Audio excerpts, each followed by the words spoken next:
Daddy says I talk too much. He says it with a smile, the kind that means he doesn't really mind, but I know what he means. 7 years old and I've got opinions about everything.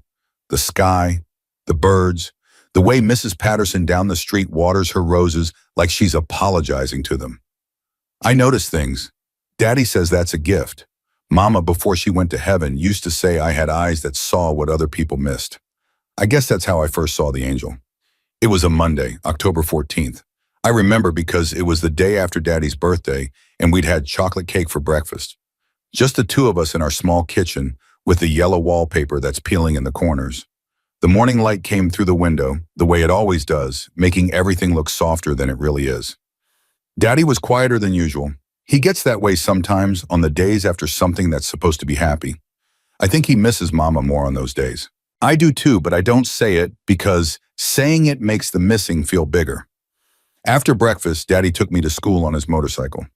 A 1987 Harley-Davidson black as midnight chrome that catches the sun like it's showing off. I love that bike. I love the way it growls when it starts. I love how people move out of the way when they hear us coming. But mostly I love sitting behind Daddy, my arms around his waist, my cheek pressed against the leather vest with the patches that tell stories I'm still too young to fully understand. Hell's Angels, Raven, Los Angeles chapter. At school, the other kids' parents drop them off in minivans and sedans, quiet cars with cup holders and NPR playing softly. They look at Daddy and me, and I can see them thinking things, judging things. But Daddy taught me something important. He taught me that what people think doesn't change who you are. It just shows you who they are. That afternoon when Daddy picked me up, we stopped at Warren's Diner like we do every Monday and Friday. It's a small place on the edge of Boyle Heights, the kind of neighborhood where buildings lean into each other like tired old men. The diner smells like coffee and fryer grease and something warm I can't quite name. Warren, the owner, is older than Daddy, but younger than a grandpa.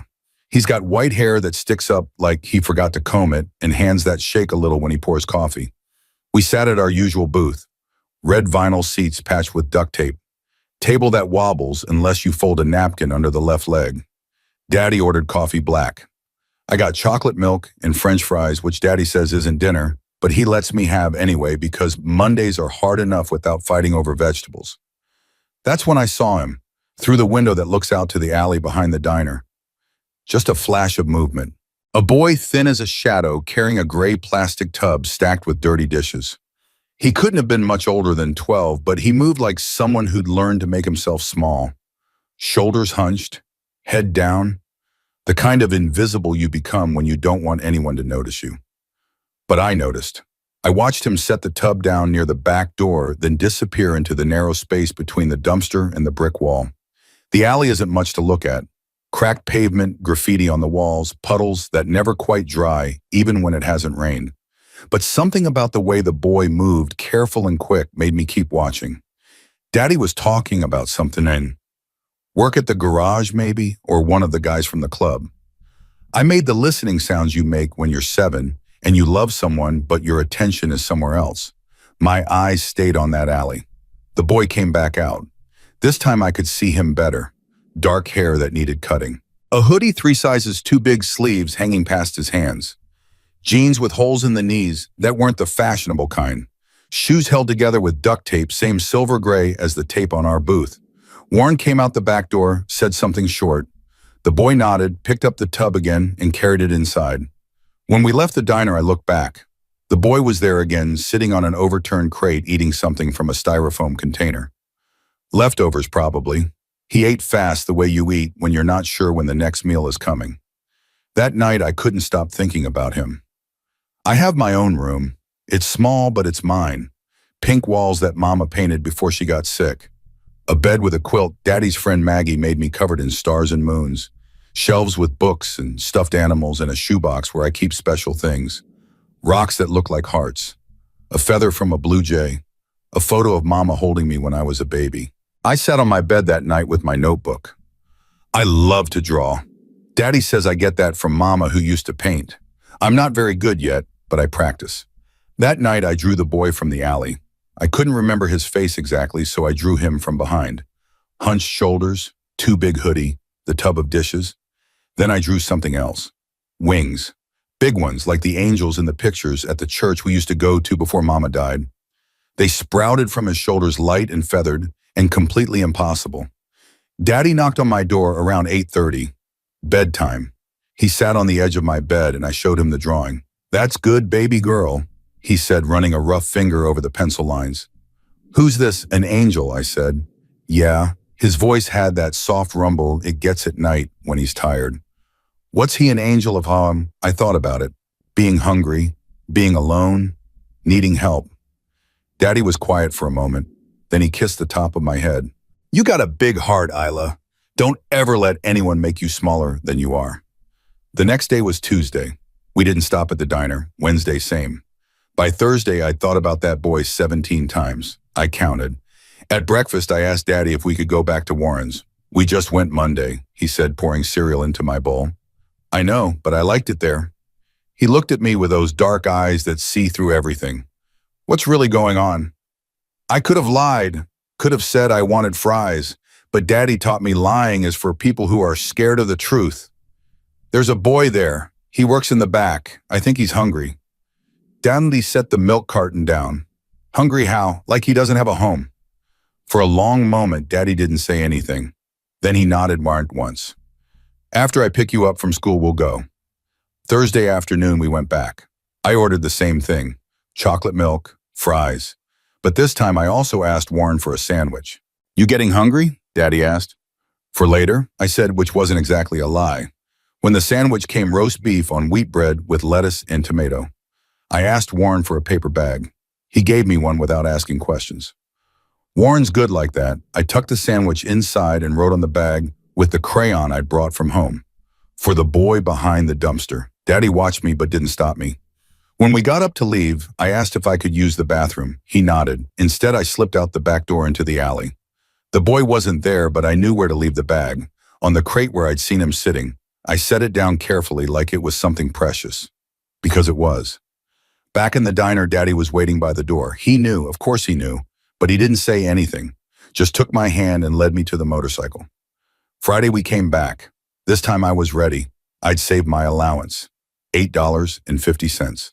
Enough for another sandwich, some chips and an apple. Same routine, same paper bag, same message. This time when I snuck out to the alley, the boy was there. He was sitting on the crate holding yesterday's bag. Empty now, but he'd folded it into a neat square like it was treasure. Like it mattered. I froze. He looked up. Our eyes met. His were brown.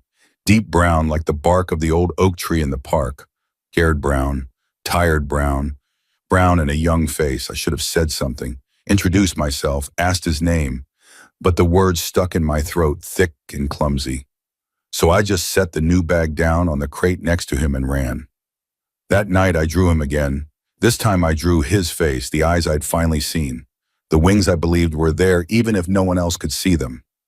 I drew myself too, standing next to him. Small and loud and holding a paper bag.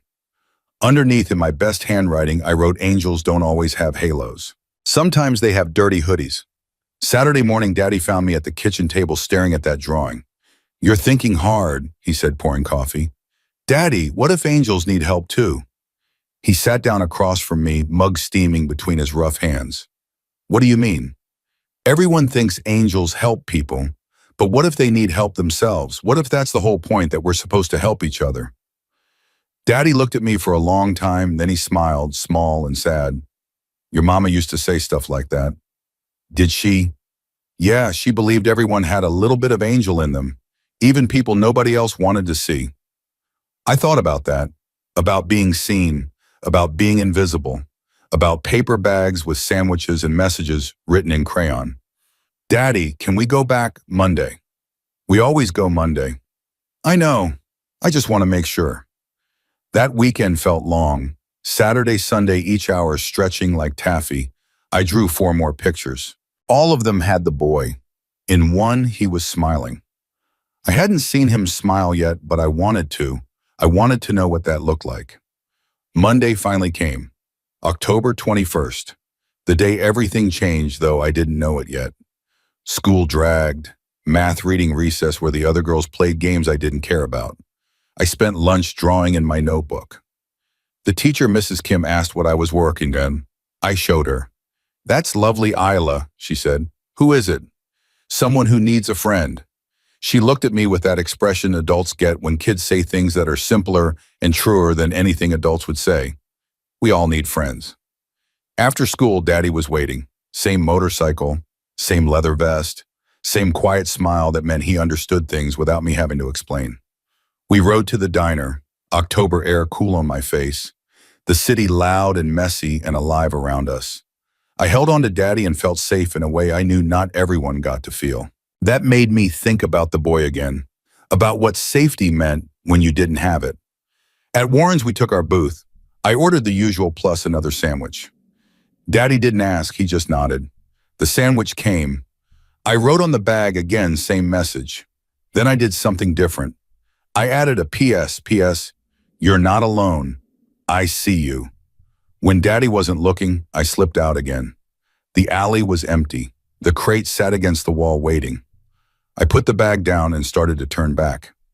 That's when I heard it, a voice quiet and rough. Thank you. I spun around. The boy was there half hidden behind the dumpster. He stepped into the light and I could see him clearly for the first time. 12 maybe. Tall but too thin, like he'd grown faster than he'd been fed. The hoodie was gray-stained, fraying at the cuffs. His face was smudged with dirt, but his eyes were clear. You don't have to hide, I said. My voice came out, smaller than I wanted. I wasn't hiding, but he was.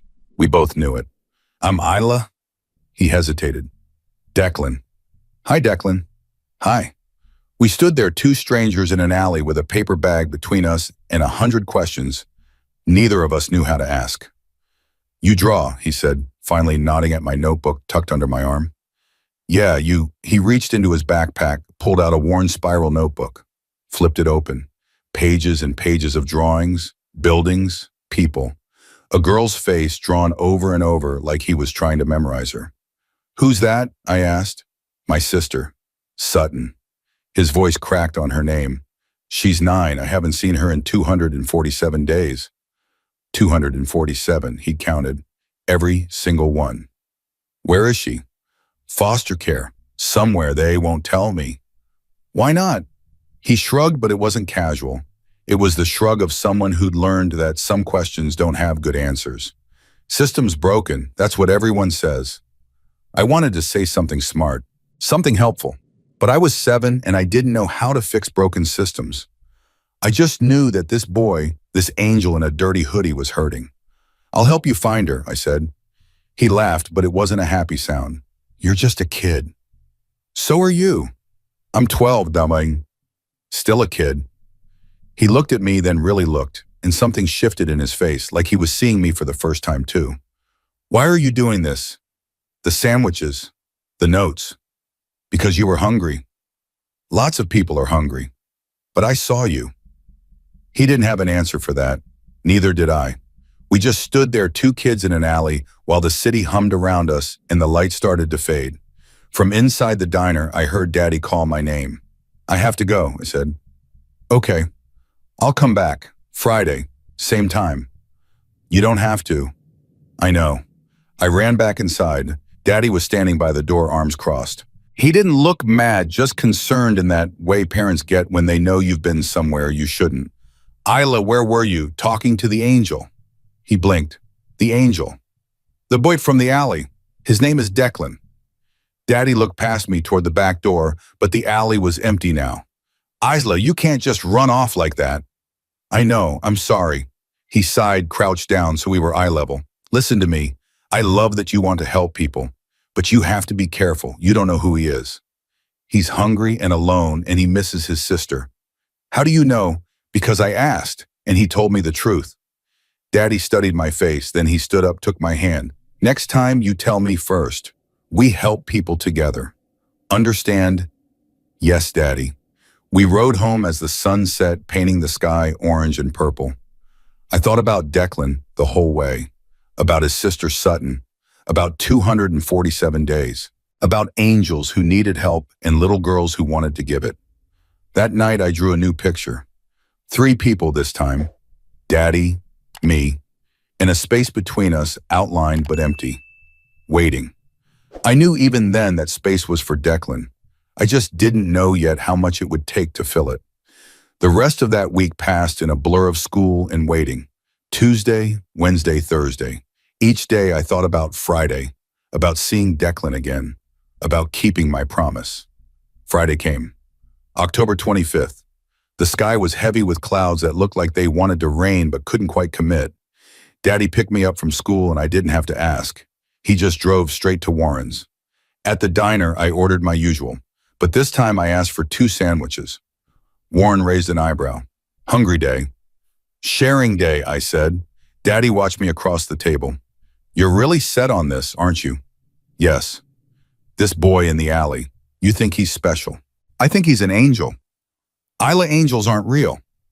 I looked at my father, this big, strong man with scars on his knuckles and a patch on his vest that made people cross the street. This man who held me when I cried for mama, who braided my hair even though he wasn't very good at it, who showed up every single day no matter what. Then what are you, Daddy? He didn't have an answer, just reached across the table and squeezed my hand. When the sandwiches came, I took both bags and headed for the back door. This time Daddy followed. The alley was gray under the clouded sky. Declan was there sitting on the crate like he'd been waiting. When he saw Daddy behind me, he stood up fast, ready to run. It's okay, I said quickly. This is my daddy, Knox. Daddy, this is Declan. The two of them looked at each other, man and boy, both wary, both trying to figure out what the other was. Daddy spoke first. You the one Isla's been feeding. Declan nodded, chin up, defensive. I didn't ask her to. I know. She doesn't do anything she doesn't want to do. Daddy glanced at the crate, the backpack propped against the wall, the cardboard box half hidden behind the dumpster. Understanding crossed his face. You sleeping out here? Declan's jaw tightened. Sometimes. Where else around? Around where? Different places, shelters when there's space, under bridges, behind buildings. He said it flat like it was just facts, like it didn't matter. But it mattered. I could see it on Daddy's face. The way his expression went hard, then soft, then somewhere in between. You got family, Daddy asked. Had a mom, she died. Dad's in prison, sisters in foster care. Declan's voice was steady, but his hands shook. Sisters said I was hard to place. Too old, too much attitude. So they stopped trying. Hard to place, the words hung in the air like smoke. I stepped forward, held out the bags. I brought you dinner and lunch for tomorrow. Declan took them, and for the first time I saw his eyes get wet. Not crying, just close.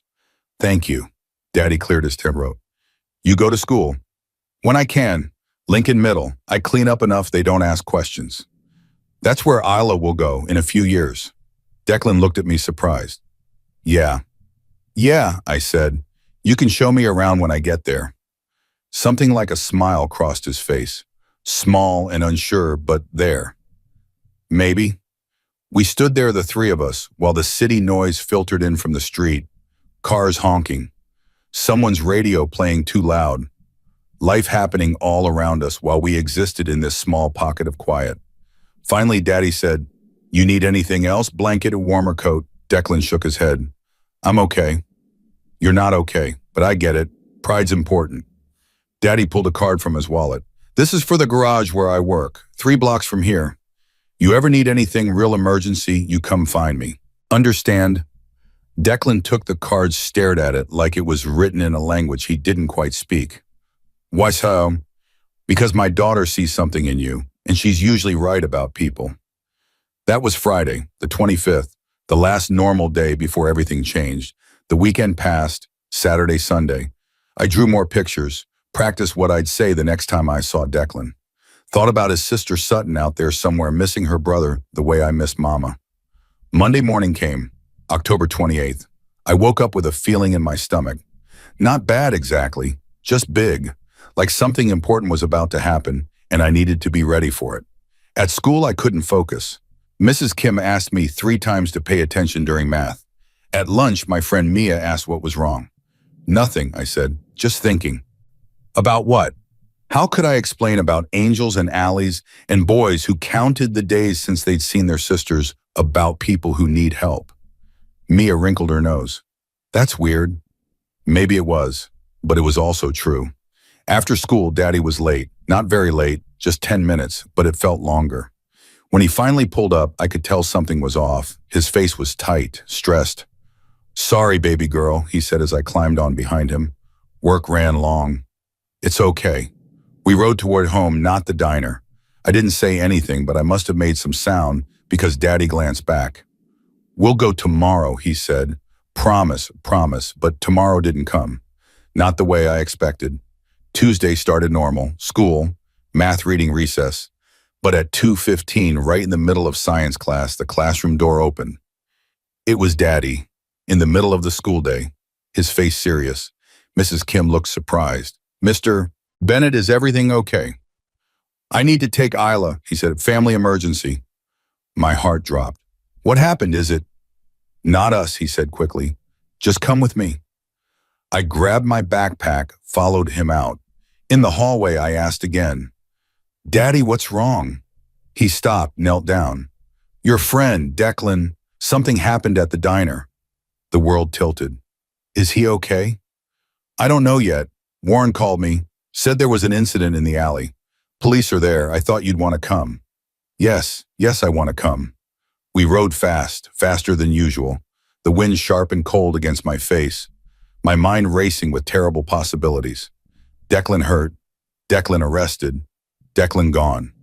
When we got to the diner, there were 2 police cars parked outside. My stomach clenched. Daddy parked the bike, took my hand. "Stay close to me." We walked around to the alley. Warren was there talking to a police officer. When he saw us, his face softened with something like relief. "Knox.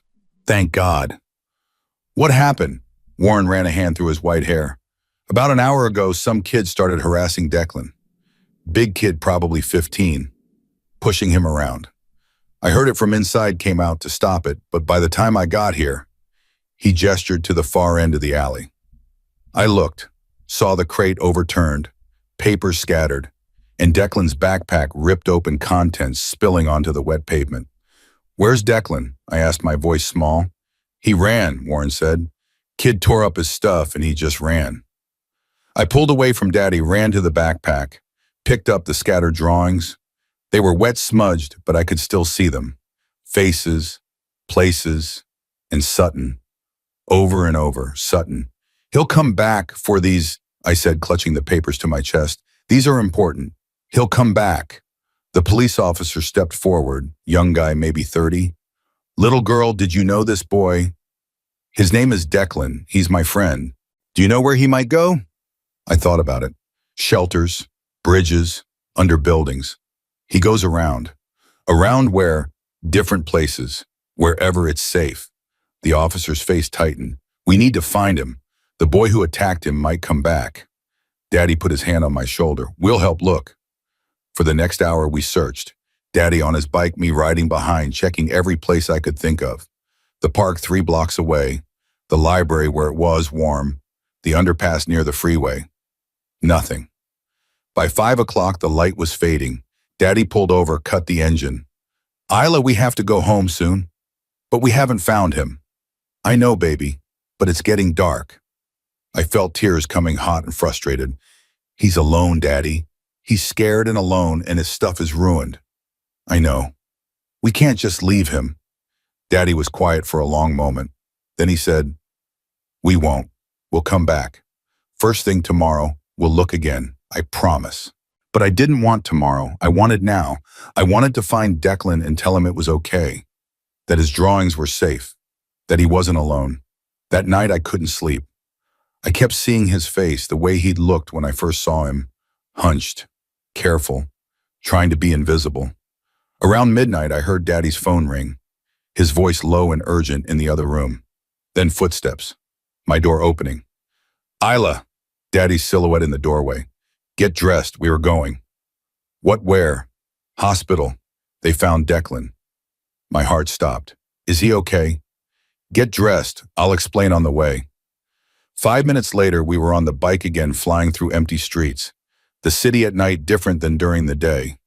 Quieter, darker, full of shadows and secrets. At the hospital, Daddy led me through automatic doors into bright fluorescent light that hurt my eyes. We found the emergency room, and that's where I saw him.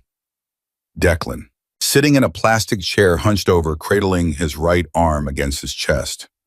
His arm was wrong. Even from across the room I could see it, bent at an angle that made my stomach turn. I ran to him. Declan, he looked up and his face was all pain and relief mixed together. Isla, what happened? Your arm? It's broken. He said it matter of fact like it was no big deal, but his voice shook. A nurse appeared, middle-aged woman with kind eyes and tired smile. Are you family? Daddy stepped forward. Friend, I'm the one Warren called. Warren from the diner. Yeah, he said Declan was here alone. The nurse's expression shifted. Sadness maybe, or frustration with a system that let 12-year-old boys end up alone in emergency rooms. He was brought in by paramedics. Apparently there was an altercation. Altercation, Declan muttered. That's one word for it. I sat down next to him, careful not to bump his arm. What happened? That kid came back. The one from the alley. Bigger than me, older. He wanted my spot. Said I had to leave. Declan's jaw tightened. I said no, so he pushed me. I fell, heard it snap. The crack, the pain, all of it clear on his face even now. Did he hurt anything else? Daddy asked. Just the arm. Declan looked at him. I'm fine. You're not fine. Your arm is broken. I've had worse. That sentence landed like a punch. I've had worse. What did worse look like? What had this boy survived that a broken arm was just another day?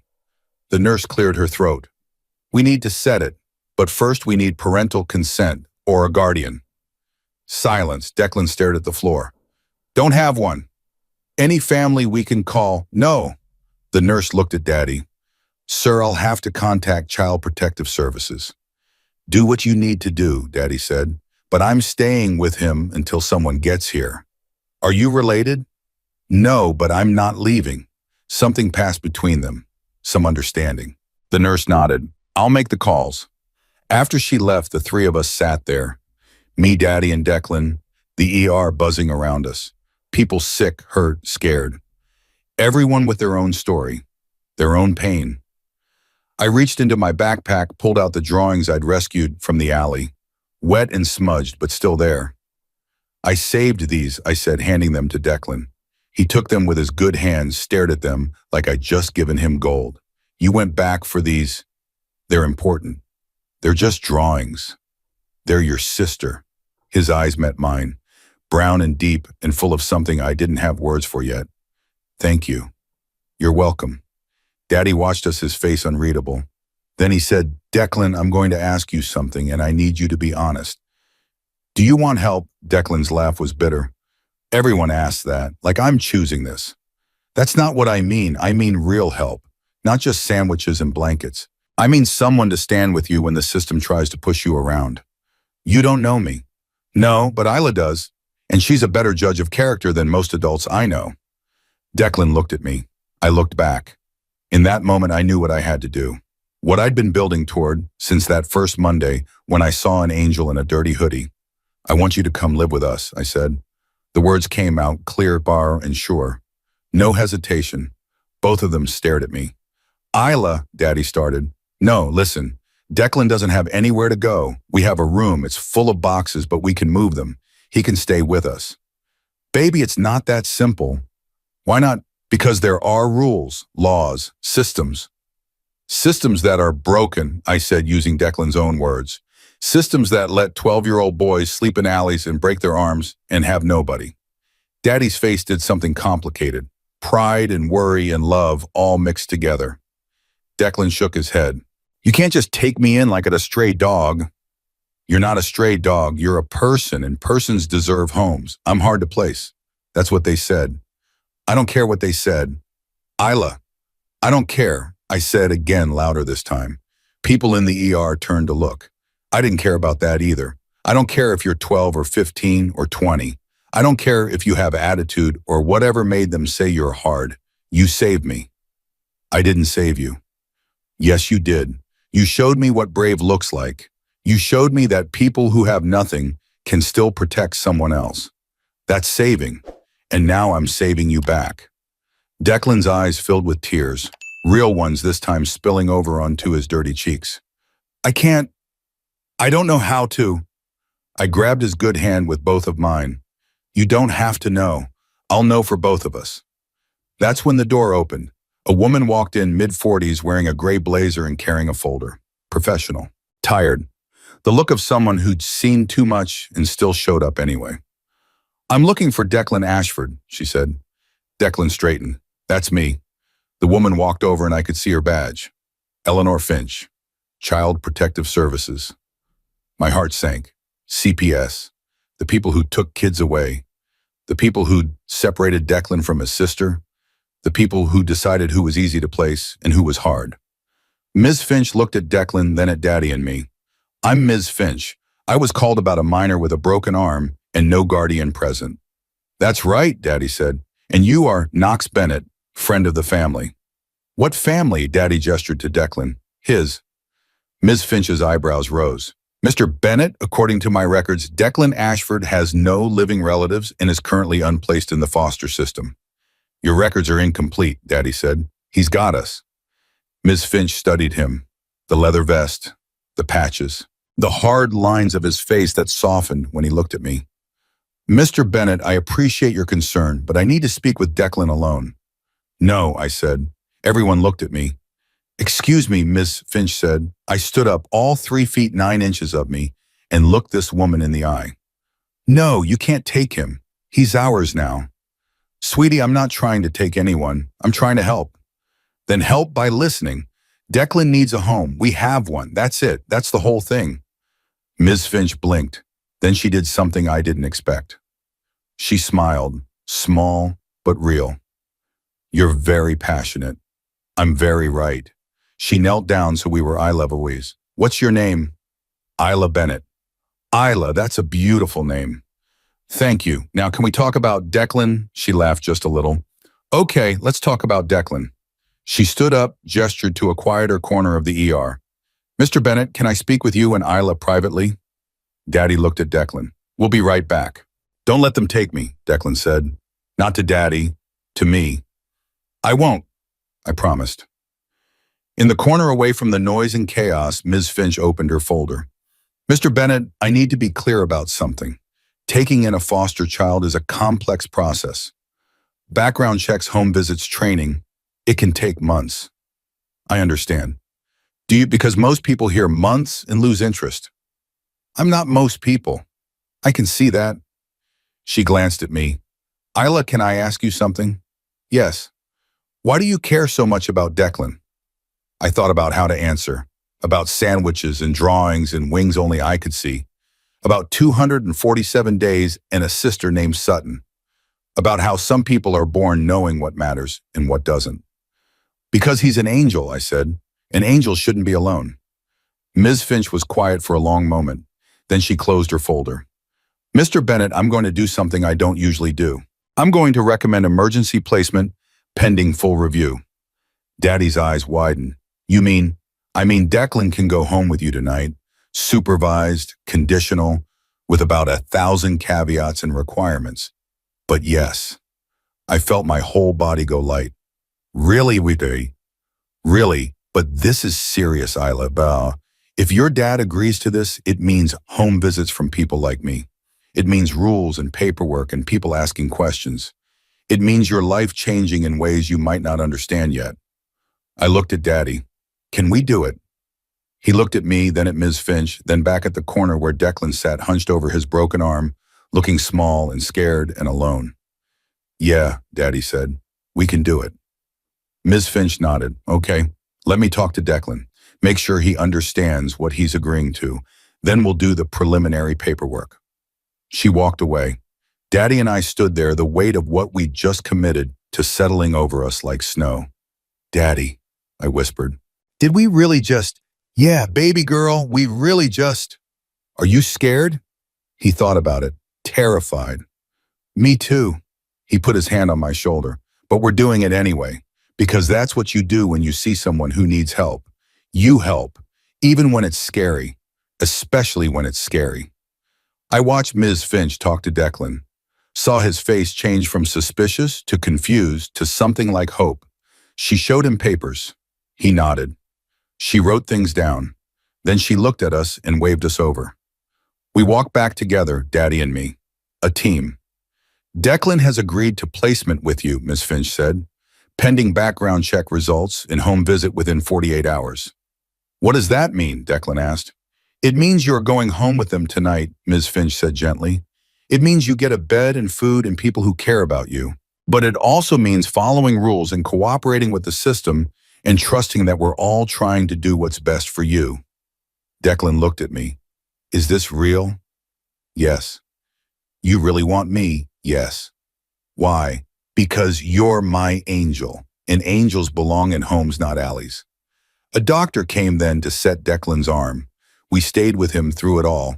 The x-rays, the casting, the pain medication that made him sleepy and quiet. Daddy signed papers. Miss Finch made phone calls. And I sat next to Declan holding his good hand telling him about our house. We have a couch that eats people, I said, and a kitchen with yellow wallpaper, and a room that's yours now. It has boxes, but we'll move them, and maybe we can paint it. What's your favorite color? I don't know, he said, words slow from the medication. Never really thought about it. That's okay, we'll figure it out together. By 9 o'clock, everything was done. Declan had a cast on his right arm, bright blue, because that's what he picked when they gave him choices. He had prescriptions for pain medication and instructions for care. And he had us. Ms. Finch walked us to the parking lot. I'll be by Thursday afternoon for the home visit. Please have Declan's room ready, and Mr. Bennett be prepared for questions. Lots of them. I understand. She looked at me. Isla, you did something remarkable today. I just told the truth. That's the remarkable part. Most people forget how. She left. It was just the three of us in the parking lot, the motorcycle waiting, the night cool and clear. Can you ride with that arm? Daddy asked Declan. I think so. You sit in front, Isla can hold on behind. We climbed on, an odd configuration, but it worked. Daddy started the engine and the familiar rumble filled the air. As we pulled out of the parking lot, I looked back at the hospital. All those people inside hurting and healing. All those stories I'd never know. But this one, Declan's story, was mine now. Ours. The ride home was quiet. The city lights blurred past. Somewhere a siren wailed. Somewhere people were sleeping in soft beds with full stomachs and no fear. And somewhere a 9-year-old girl named Sutton was missing her brother. But tonight Declan was safe. Tonight he had a home. When we got to our house, small and leaning slightly to the left with paint that needed touching up, Declan just stared. This is it, he said. This is it. Daddy confirmed. It's small. It's ours. Now it's yours too. Inside, I showed him everything. The living room with the couch that did in fact eat people. The kitchen with its yellow wallpaper and wobbly table. The bathroom with the shower that took 2 minutes to get hot. And finally, his room. Daddy had texted his friend Flint from the hospital. While we were there, Flint had come over and moved the boxes. The room was empty except for a bed, a dresser, and a lamp on the floor. I know it's not much, Daddy said, but it's yours. Declan walked in slowly like he was afraid the room would disappear if he moved too fast. He touched the wall, the dresser, the bed. Then he sat down on the mattress and cried. Not quiet tears, big shaking sobs that came from somewhere deep inside. All the fear and pain and loneliness of the past 247 days pouring out. I sat next to him. Daddy stood in the doorway. We let him cry, because sometimes crying is the only thing that makes sense. When he finally stopped, he wiped his face with his good hand. Sorry. Don't apologize, I said. This is a crying place. You're allowed. He laughed, wet and broken. A crying place. Yeah, Daddy cries here sometimes. I heard him. Daddy cleared his throat. Isla. What you do? Yeah, but you're not supposed to tell people. Declan's not people. He's family. The word hung there. Family. This boy we'd known for less than a week. This broken-armed angel from an alley. Family. Declan looked at both of us. I don't know how to do this. Do what? I asked. This, family, home. I've been on my own so long, I don't remember how to be someone's anything. Daddy sat down on Declan's other side. The bed creaked under his weight. You don't have to know right now. We'll figure it out. All of us. Together. What if I mess up? Then you mess up. We all do. What if CPS takes me away? Then we fight to get you back. What if, hey, I interrupted. Stop what-ifing. You're here now in this room with us. That's all that matters. Declan took a shaky breath. Okay. Okay, I echoed. Daddy stood up. It's late. Everyone needs sleep. Declan, you need anything? No, I'm good. Bathroom's down the hall. Kitchen's open if you get hungry. And Isla's room is right next door if you need anything. After Daddy left, I stayed a little longer. I'm glad you're here, I said. Me too, I think. You think it's scary. Hoping. I know, but I'll hope for both of us until you're ready. He smiled, small and uncertain, but there. Okay. I went to my own room, but I left both our doors open, just in case, just so he'd know he wasn't alone. That night, I drew one more picture. 3 people. Daddy tall and strong, me small and loud, and Declan in between with his blue vest and his tired eyes. Above us, I drew a roof. Not wings this time. A roof, because angels need shelter too. I fell asleep with my notebook open, the drawing staring up at the ceiling. In the other room, Declan fell asleep in a real bed for the first time in 8 months. And downstairs, Daddy sat at the kitchen table with a beer he didn't drink, staring at nothing, wondering what he'd just gotten us into. But in his heart, he already knew. He'd gotten us into family. Messy, complicated, beautiful family. And there was no going back from that. The first morning came too bright and too early, Wednesday, October 23rd. Light spilled through my bedroom window, painting everything gold. For a moment, I forgot. Then I remembered. Declan, the hospital, the gustuí, the promise. I sat up fast, heart racing. What if it was a dream? What if I went to the spare room and found it empty, just boxes and dust and disappointment? I crept down the hall in my pajamas, bare feet silent on the old wooden floor. His door was still open the way I'd left it. I peeked inside. He was there. Curled on his side, good arm tucked under his head, cast resting on top of the blanket. Still wearing yesterday's clothes because we hadn't thought about pajamas or toothbrush or any of the 100 small things people need. But he was there. Real. Breathing. Home. I must have made a sound because his eyes opened. Brown and wary like an animal checking for danger. Hi, I whispered. Hi. His voice rough with sleep. You're still here. Yeah. Good. We looked at each other across the small room. Then he sat up, wincing as he moved the broken arm. What time is it? 7:30. Daddy's probably making breakfast. He's not very good at it, but he tries. Should I come down? The uncertainty in his voice made my chest hurt, like he needed permission to exist in his own house. This is your home now, I said. You don't have to ask. In the kitchen, Daddy was burning toast. The smoke detector hadn't gone off yet, but it was thinking about it. He looked up when we came in and something in his face softened. Morning, he said. Sleep okay? Declan nodded. Better than, yeah, better. Better than the alley. Better than shelters. Better than anywhere he'd been in 8 months. The words he didn't say were louder than the ones he did. Daddy scraped the black parts off the toast, spread peanut butter thick enough to hide the damage. Not fancy, but it's food. We sat at the wobbly table. 3 people where yesterday there'd been 2.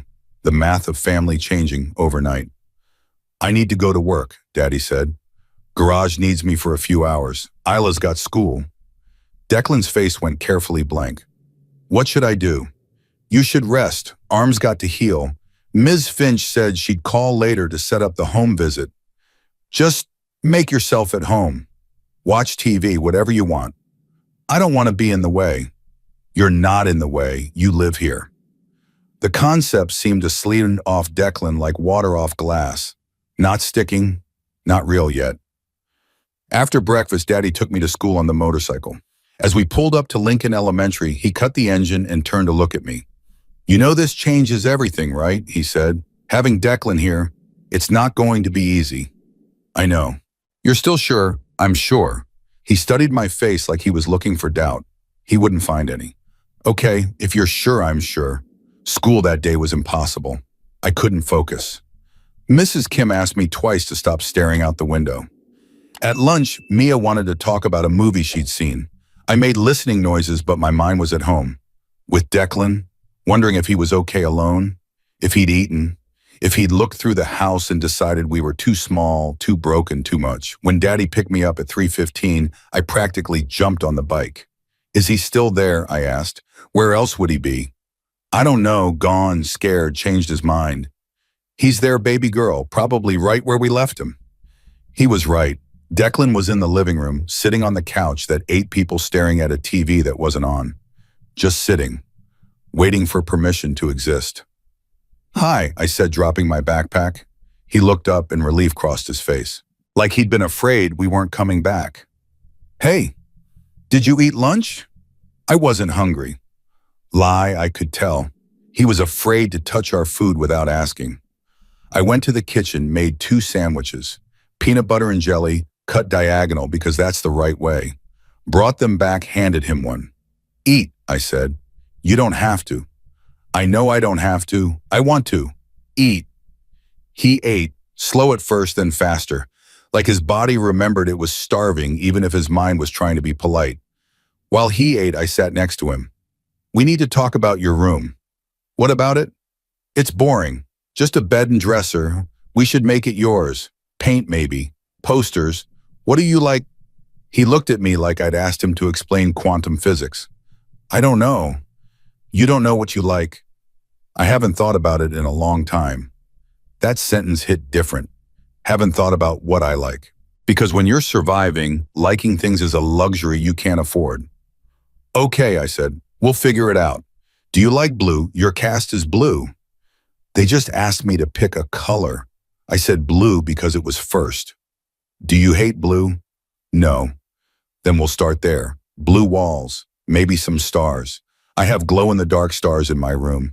We could get you some. For the first time, he smiled, small and uncertain, but there. Stars would be okay. That evening, Daddy brought home Chinese food. We ate straight from the containers because washing dishes felt like too much work. Declan ate 2 entire containers of lo mein, then looked embarrassed. Sorry, he said. I didn't mean to. Don't apologize for being hungry, Daddy said. There's more if you want it. I'm good. But he wasn't good. None of us were really. We were figuring out how to be 3 instead of 2, how to share space and food and silence.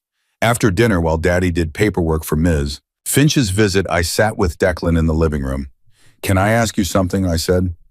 Okay. Your sister, Sutton. Tell me about her. His whole body tensed. Why? Because she's important to you, which makes her important to me. He was quiet for a long time. Then slowly, like he was pulling memories from somewhere deep and painful, he started talking. She's 9, almost 10. Birthday's in November. She likes purple. And horses, even though she's never ridden one. She draws better than me. Makes up songs that don't rhyme, but somehow make sense anyway. His voice got softer. She used to have nightmares. I'd let her crawl into my bed, tell her stories until she fell back asleep. What kind of stories? Made-up ones, about a girl who could talk to animals, who went on adventures, who was brave and strong and never alone. She sounds amazing. She is. Do you know where she is? His face went hard. Foster care, somewhere in LA. They wouldn't tell me where. Said it was better if we didn't have contact. That starting fresh would help us both adjust. That's stupid. Yeah, we should find her. He looked at me, hope and fear fighting in his eyes. How? I don't know yet, but we will. Tomorrow, we'll start looking. That night before bed, I made Declan a list. Rules for living in our house. I wrote them on notebook paper with my purple pen and stuck them on his door with tape. Declan's rules. 1. No saying sorry for existing. Crying is allowed. Breakfast is mandatory. If you're hungry, eat. This is your home too. We are family now, no arguing. In the morning, I found him standing in his doorway reading the list over and over. You okay? I asked. Nobody's ever made me rules before. You don't like them. No, I like them. They're good rules. Okay, good. Thursday morning, Ms. Finch came for the home visit. She arrived at 10 o'clock sharp carrying the same folder and wearing a different blazer but the same tired expression. Daddy had clean, really clean. The kind of cleaning you do when someone's coming to judge whether you're fit to take care of a child. The floors shined, the kitchen sparkled, even the bathroom that usually looked like a hurricane hit it was presentable. Ms. Finch walked through every room making notes.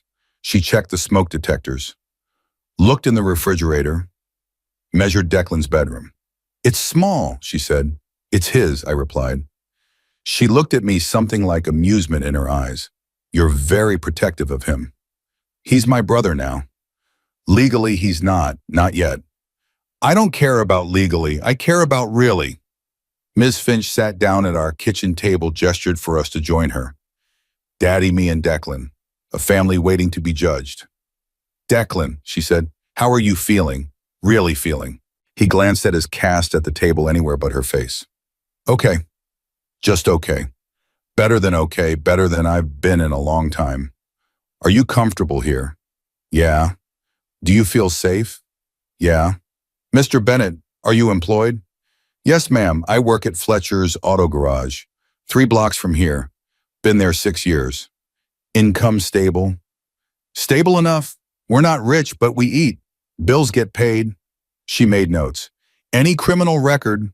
Daddy's jaw tightened. "Yes, from when I was younger.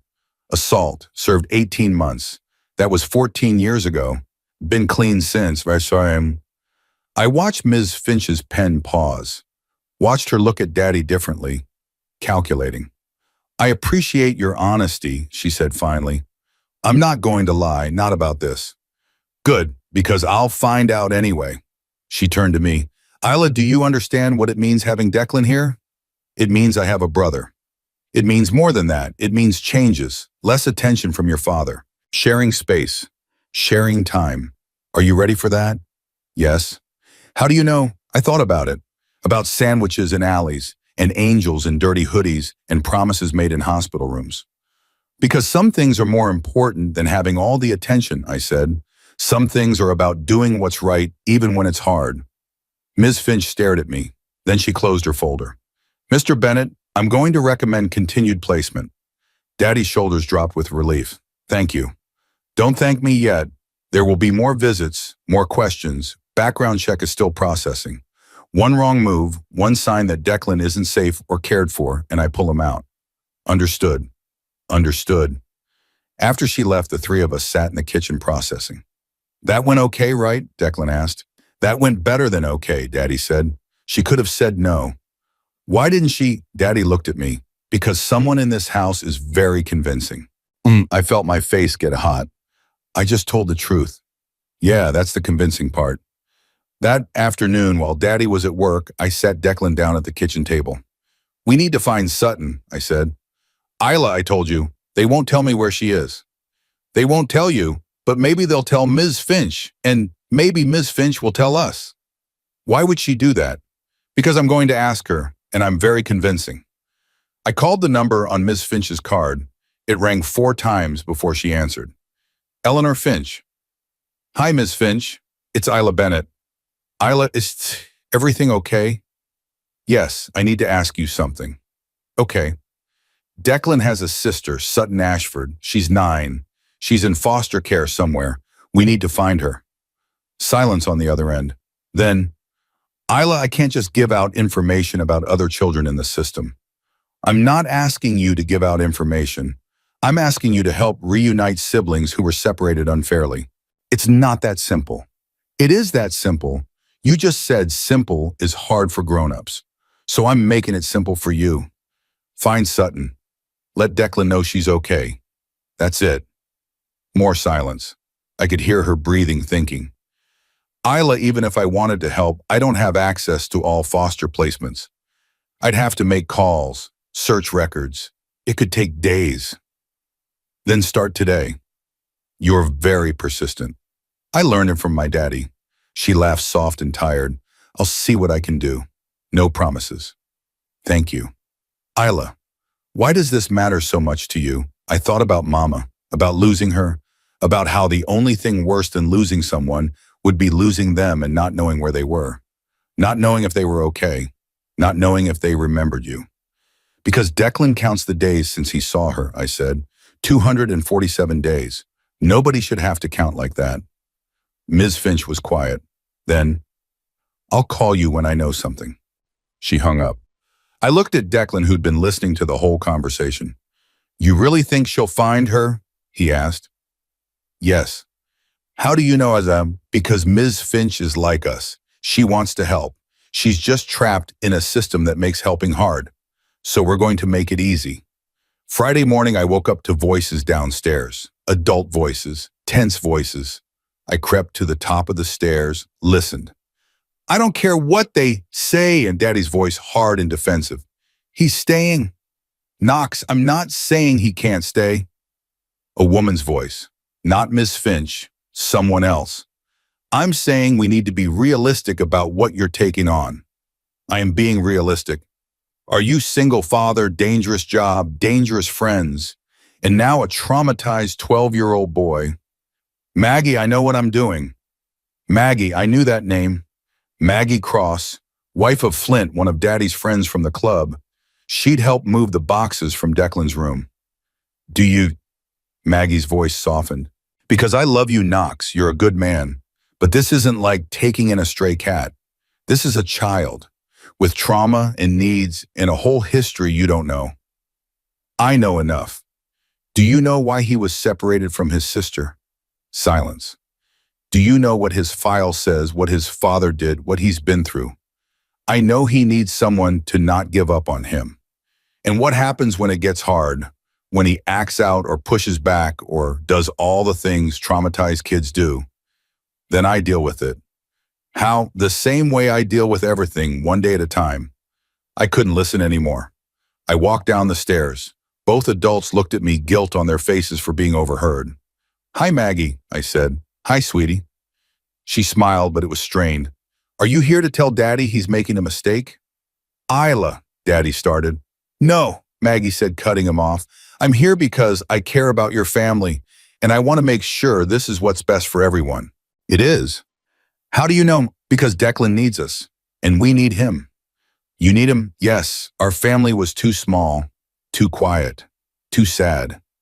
Declan makes us bigger. Maggie's eyes got shiny. She looked at Daddy. She's 7. I know. 7-year-olds shouldn't have to think like this. Maybe more people should think like 7-year-olds. Maggie sat down at the table, rubbed her face. Okay. You want to know what I really came here to say? Yes, I said. She looked at me. Really looked. I came to tell your dad that if he's serious about this, Flint and I will help. Because that's what family does. We're family. The club takes care of its own. And if Declan's yours, he's ours too. Something warm spread through my chest. Family, not just blood, not just living in the same house, but chosen, decided, real. Thank you, I said. After Maggie left, Daddy sat at the table with his coffee going cold. You heard all that, he asked. Most of it. You scared? A little, are you? A lot. But we're doing it anyway. Yeah, we're doing it anyway. Monday morning came too fast. October 28th. My alarm went off at 7, shrill and unwelcome. School day. The weekend had been quiet. Good. Declan was settling in piece by piece, learning where things were, how the shower worked, that the third step on the stairs creaked. At breakfast, Daddy dropped the news. Declan, you need to enroll in school. Declan's face went pale. School? Yeah, can't have you sitting home all day. You're 12. Law says you go to school. I went to Lincoln Middle before. They probably still have my records. Good, we'll go register you today. The fear in Declan's eyes was real and raw. What if they ask questions about where I've been, about why I wasn't in school? We tell the truth. You were in transition. Now you're not. But I could see it, the shame, the worry, the fear of being seen as broken. It'll be okay, I said. School's not that bad. You're 7. So I still go to school. I know things. He almost smiled. Almost. After Daddy dropped me off at my school, he took Declan to Lincoln Middle. I spent the whole day wondering how it went. If the other kids were nice, if the teachers asked too many questions, if Declan ran. When Daddy picked me up, Declan was with him. How was it? I asked immediately. Weird, Declan said. But okay. What grade are you in? Seventh, should be eighth, but I missed too much. That's okay, you'll catch up. That night, Declan did homework at the kitchen table. Real homework, math problems, and reading assignments and vocabulary words. Normal kid stuff. I did my homework next to him's second grade edition that felt simple compared to his fractions. Isla, he said after a while. Yeah, thanks. For what? For making this feel normal. This is normal. Not for me. It is now. Tuesday afternoon, Mr. Finch called. I answered before Daddy could. Isla, I have news. My heart jumped. About Sutton. Yes, I found her. I almost dropped the phone. Where? She's in foster care with Margaret and Flint Cross. The name hit me like electricity. Maggie and Flint are Maggie and Flint. Do you know them? They're Daddy's friends. They were just here. They live 12 miles away. That's what the records say. I couldn't breathe, couldn't think. Sutton, right there, close enough to touch. And we didn't know, they didn't know. Does Maggie know Sutton has a brother? I asked. According to my notes, no. The file was sealed, incorrectly but sealed. Sutton's been using their last name. Williams was her mother's maiden name. The system filed her under that instead of Ashford. So they've been there this whole time, 12 miles apart. Yes, that's wrong. Yes, it is. Can they see each other? I can arrange a supervised visit. If all parties agree, they'll agree. When I need to contact the Crosses first. Make sure they're comfortable with this. Then we'll set something up, probably this weekend. This weekend, that's 4 days. I know it feels like forever.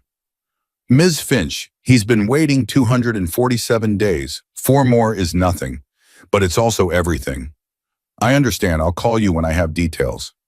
When Declan got home from school, I was waiting at the door. I have something to tell you, I said. He looked worried. What's wrong? Nothing's wrong, everything's right. I found Sutton. He went very still. What? Ms. Finch found her. She's with Maggie and Flint. You know Daddy's friends. She's been there this whole time. 12 miles away. Declan sat down hard on the couch. 12 miles.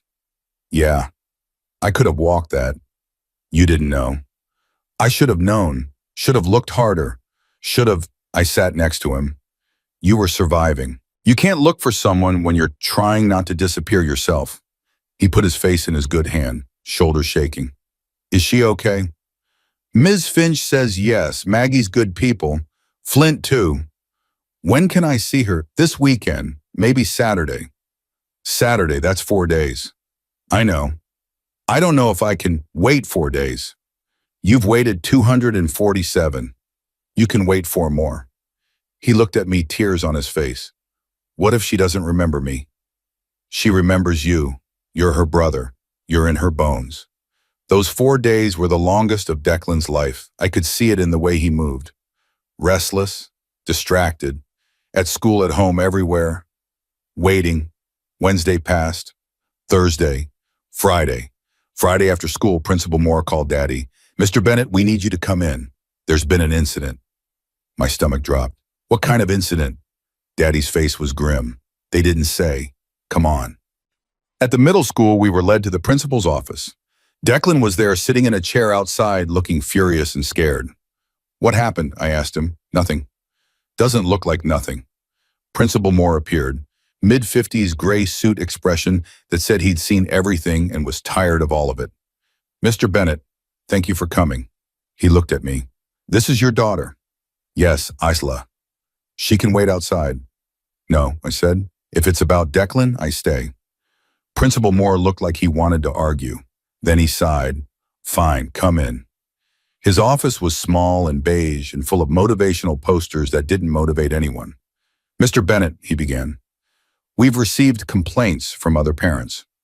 What kind of complaints? About Declan's living situation. Daddy went very still. What about it? Some parents are concerned that he's living with a member of a motorcycle club. They feel it's inappropriate, potentially dangerous. The air in the room changed, got colder, sharper. Dangerous, Daddy repeated, voice flat. I'm just telling you what they said. And what do you say? I say I need to ensure all students are in safe, stable environments. Declan is safe. He's fed, clothed, and cared for. What more do you want? Mr. Bennett, I understand you're doing your best, but that's when I stood up. Excuse me, I said. Everyone looked at me. Excuse me, I said again louder. I need to say something. Principal Moore frowned. Young lady, this is an adult conversation. No, this is a conversation about my family. So I get to speak. Isla, Daddy started. No, Daddy. Let me. I turned to Principal Moore. You want to know if Declan is safe? That's what we're discussing. Then ask him. He's right there. Ask him if he feels safe. It's not that simple. Yes, it is.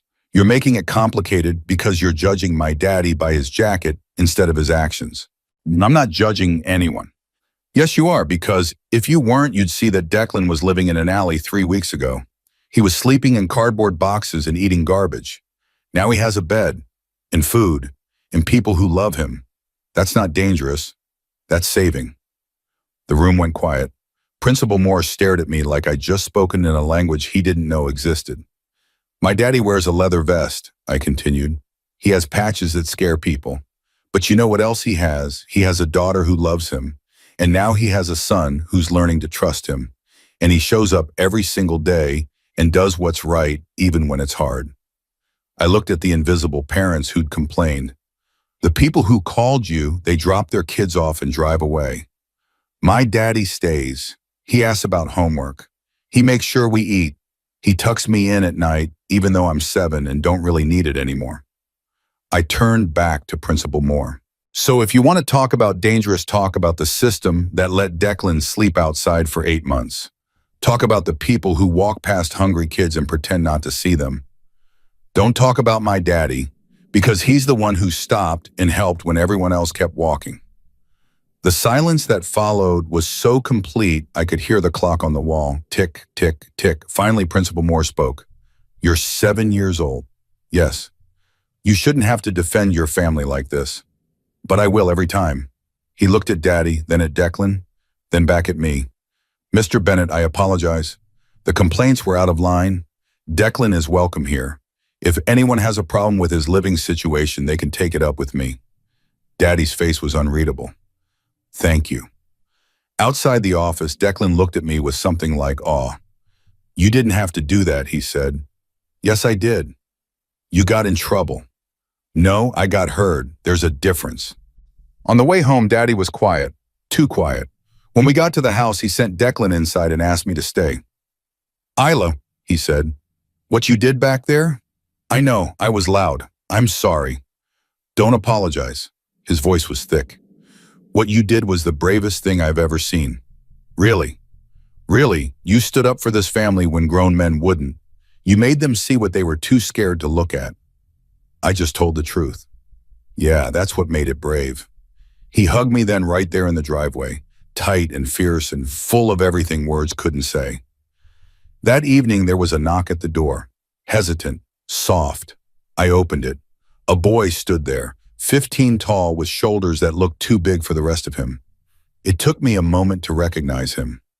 Garrett Sullivan, the bully from the alley. His hands were shaking, eyes red like he'd been crying. I'm sorry, he said immediately, voice breaking, for what I did to you, to Declan. I'm so sorry.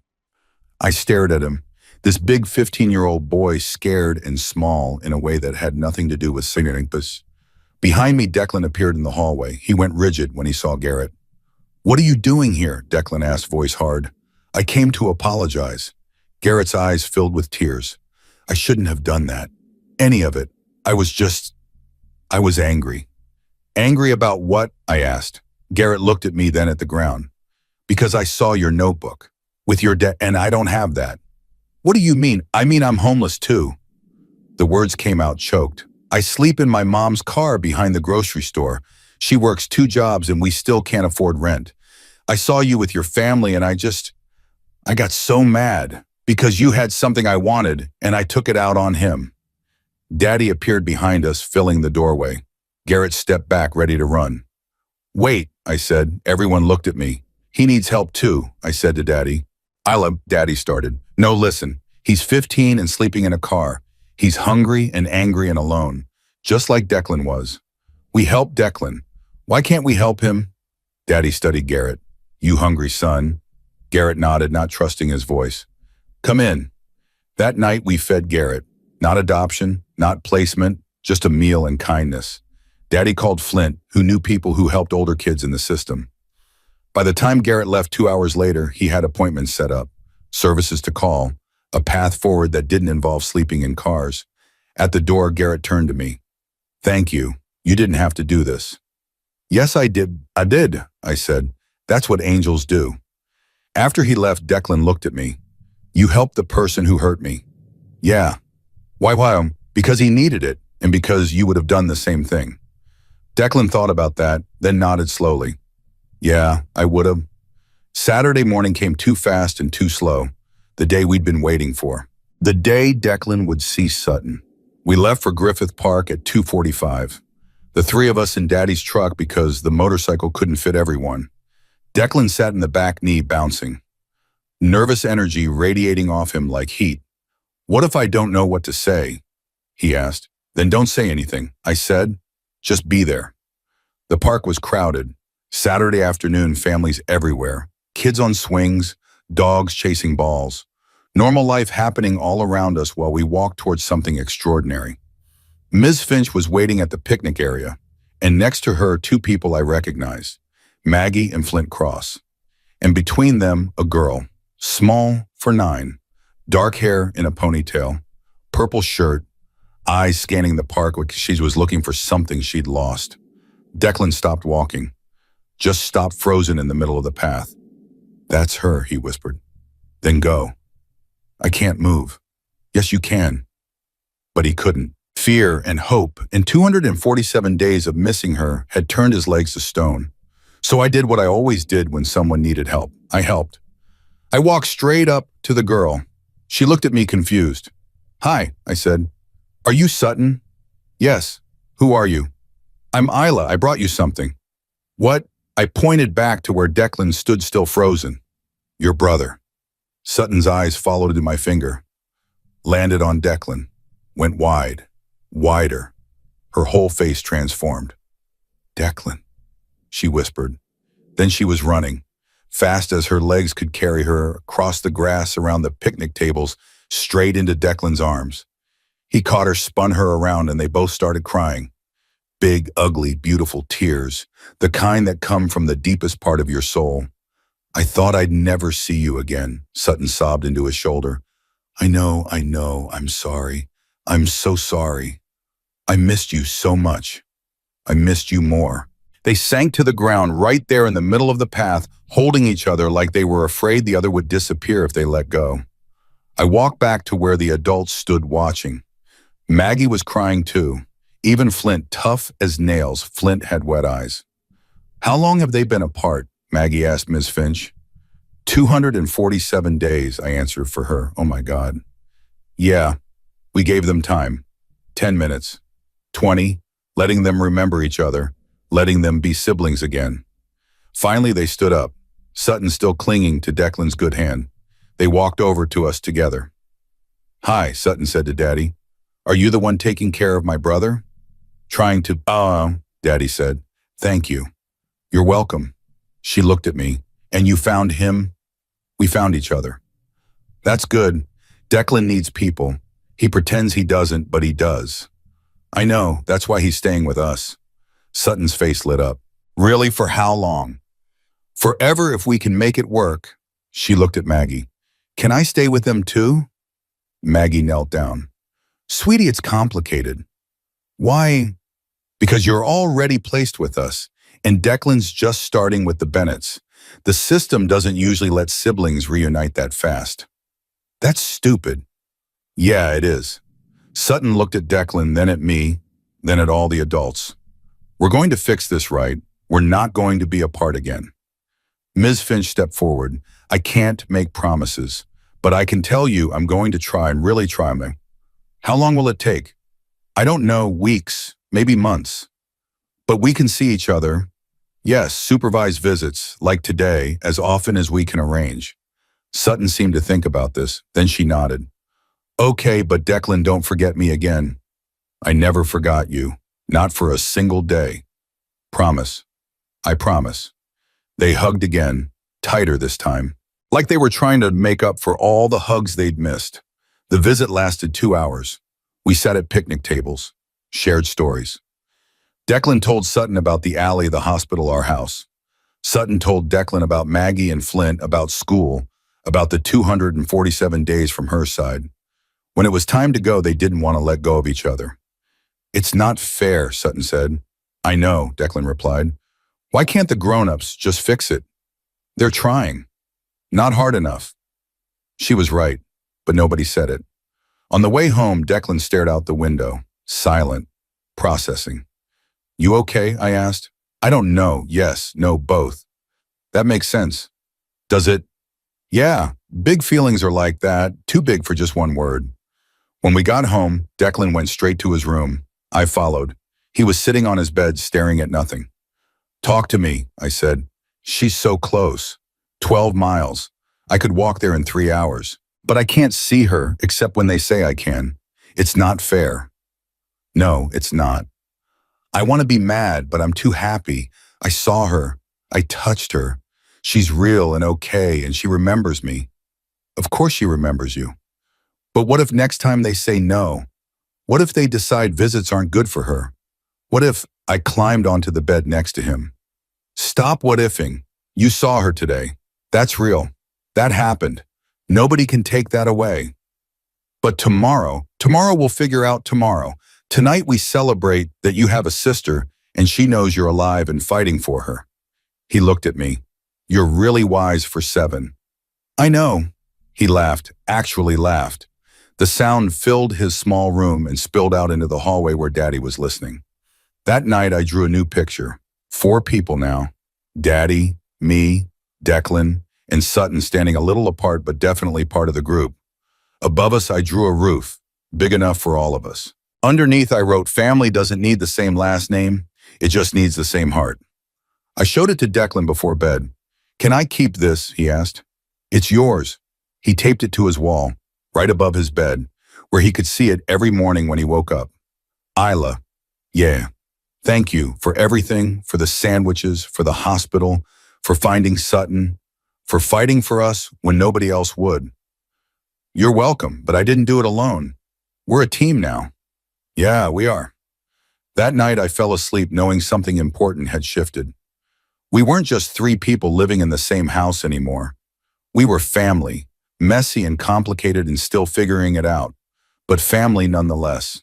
And somewhere 12 miles away, a 9-year-old girl was falling asleep knowing her brother was alive, safe, fighting to get back to her. 247 days of not knowing. Finally over. Now the real work began, the work of staying together, of proving to the system that family wasn't about paperwork or regulations or last names. It was about showing up every day, no matter what. And we were very good at showing up. The week after seeing Sutton felt different. Not bad different, just bigger. Like our house had grown even though the walls stayed the same size. Declan smiled more. Small smiles, still learning how, but they were there. Real and growing. Tuesday morning, October 31st, Halloween. Kids at school were buzzing about costumes and candy. I'd forgotten all about it until Mrs. Kim asked what I was dressing up as. I don't know, I said. I haven't thought about it. That's not like you, Isla. You usually plan these things months ahead. She was right. Last year I'd been a dragon, the year before a pirate. Mama had helped me make the costumes.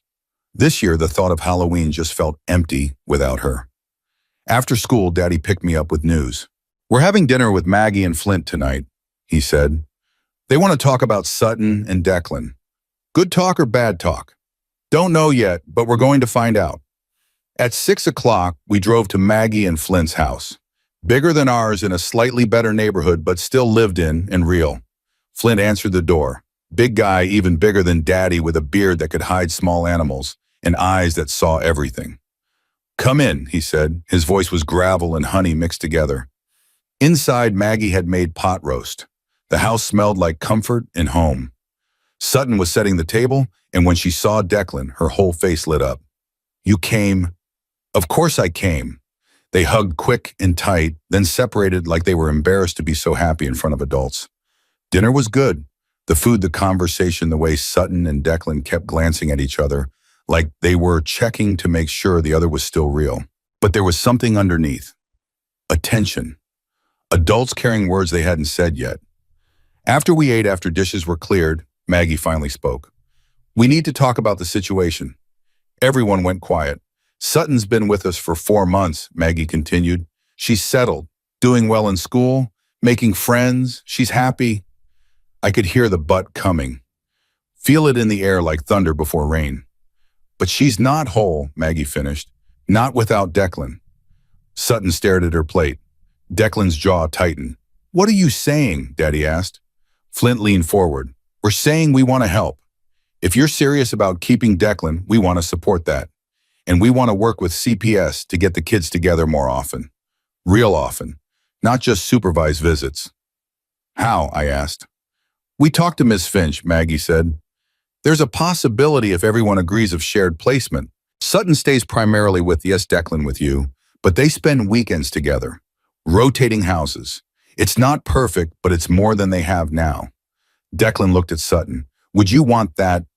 Yes, she said immediately. I want to see you all the time, every day if I could. But every weekend is better than once a month, Maggie added gently. When could this start? Daddy asked. If Ms. Finch approves it, maybe in a few weeks. But there's something else. Flint's expression went serious. There's a hearing, family court, first week of November. They're reviewing Declan's placement, deciding if it's permanent or if he goes back into the system. The words hit like stones. Back into the system. Back to shelters and alleys and counting days. No, I said, voice loud and sharp. He's not going back. Isla, it's not up to us, Maggie said softly. It's up to a judge. Then we convince the judge. It's not that simple. Everyone keeps saying that, but it is that simple. Declan belongs with us. We just have to make them see it. Daddy put his hand on my shoulder. We'll do our best, baby girl. Best isn't enough. We need to be perfect. That night, lying in bed, I couldn't sleep. Kept thinking about courts and judges and adults who got to decide people's lives based on papers and rules instead of truth and love. I got up, went to Declan's room. His light was still on. He was sitting on his bed, staring at the drawing I'd given him, the one with our family and the roof. Can't sleep either, I asked. No, I sat next to him. You scared about the hearing? Terrified. Me too. What if they say I have to leave? Then we fight. How about you? I don't know yet, but I'll figure it out. He looked at me, this 7-year-old girl, promising to fight the entire legal system. You really believe that, don't you, that you can fix this? I have to believe it, because if I don't, who will? Wednesday morning, I had a plan. Not a good plan, maybe, but a plan. At school during art class, I drew, but not my usual drawings. These were different. Evidence, proof, documentation of our family. I drew Declan's first breakfast with us, the burned toast and peanut butter. I drew him sleeping in a real bed for the first time.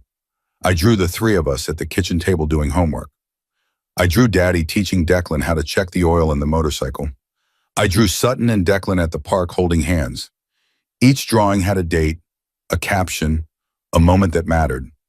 Mrs. Kim noticed. That's a lot of drawings, Isla. It's for something important. What? Proof that family is real even when paperwork says it isn't. She looked at my drawings for a long moment. Can I help? How dare you? I could write a letter to the court, testifying that you've been happier, more focused, more grounded since Declan came into your life. Would that help? Yes, that would help a lot. That afternoon, I asked Warren, the diner owner, the same thing. He agreed. Then I asked Daddy's boss at the garage. He agreed too. One by one, I collected promises, letters, voices saying Declan mattered, that our family was real.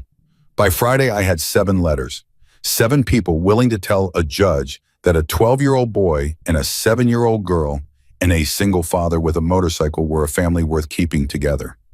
Thursday morning, November 2nd, someone knocked on our door. 3 sharp raps that made my stomach drop. Daddy answered. I stood behind him watching. A man stood on our porch, mid-40s, tired-looking, wearing clothes that had seen better days. His face was weathered and shed and familiar in a way that made no sense until he spoke. "I'm looking for Declan Ashford." Declan appeared behind me, went very still. "Dad." The world tilted. Yeshua, Calvin Ashford, the father who'd been in prison, the father who'd been absent for 247 days and more. "Hey, son." Calvin's voice broke on the word. Daddy stepped between them, protective. "What do you want?" "To talk, to see him. I just got out. Took me 3 weeks to track down where he was." "How did you find us?" "Called every CPS office in Los Angeles until someone took pity on me. Told me a Knox Bennett had temporary custody. Found your address through the garage." Declan pushed past Daddy, stood there looking at his father. No expression, just looking. "You left," Declan said finally.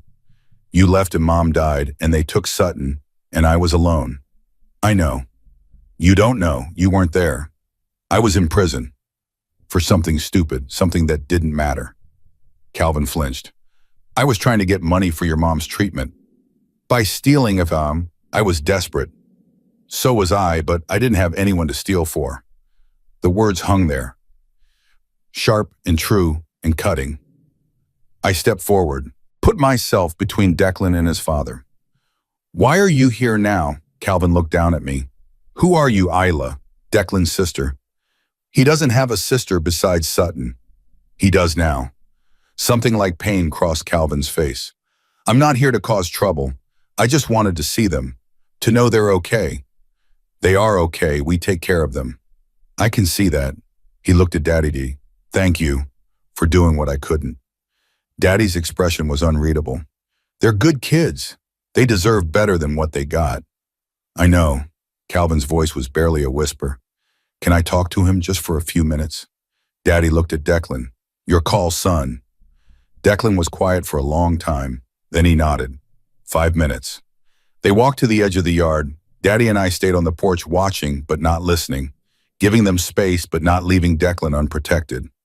I could see Calvin talking, Declan listening. Then Declan talking back, hands moving, animated in a way I'd never seen. Angry, hurt, everything he'd held in pouring out. Calvin just stood there and took it. Didn't defend himself, didn't make excuses, just listened. After 5 minutes became 10, Declan walked back to us. Calvin stayed where he was. "What did he say?" I asked. "That he's sorry, that he failed us, that he doesn't expect forgiveness, but he wants to try to be better." "Do you believe him?" "I don't know. Part of me wants to. Part of me is too angry to care." I looked at Calvin, still standing in our yard, lost and broken and trying. "Can I talk to him?" I asked Declan. "Why?" "Because I want to understand." Declan nodded. I walked over to Calvin. He looked surprised. "You're just a little girl," he said. "I'm 7. That's not that little." "What do you want?" "I want to know if you love them, Declan and Sutton." He knelt down so we were eye level. "More than anything in this world." "Then why did you leave?" "I didn't leave. I got taken. There's a difference." "Is there?" "I think so, but maybe to them it feels the same." I thought about that. "Do you want them back?" "No." The answer surprised me. "No. I can't take care of them. I don't have a home, don't have a job, just got out of prison 2 weeks ago. I'm living in a halfway house and trying to figure out how to be a person again." He swallowed hard. "But I want to know them. I want to be part of their lives if they'll let me, even if it's just a small part." "What if they say no?" "Then I respect that, and I leave, and I hope someday they'll change their minds." I studied his face, saw the truth there, the pain, the regret, the desperate hope that maybe it wasn't too late. "You can visit," I said, "but we're their home, Daddy and me. You can be like a grandpa, someone who comes sometimes, someone who cares, but not someone who gets to make decisions." Calvin's eyes filled with tears. "I can accept that.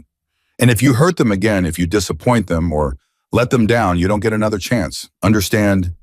"Yes." "Okay." I turned to walk back, then stopped. "Mr. Ashford, they count days. Did you know that Declan counted every single day he was separated from Sutton? 247 days.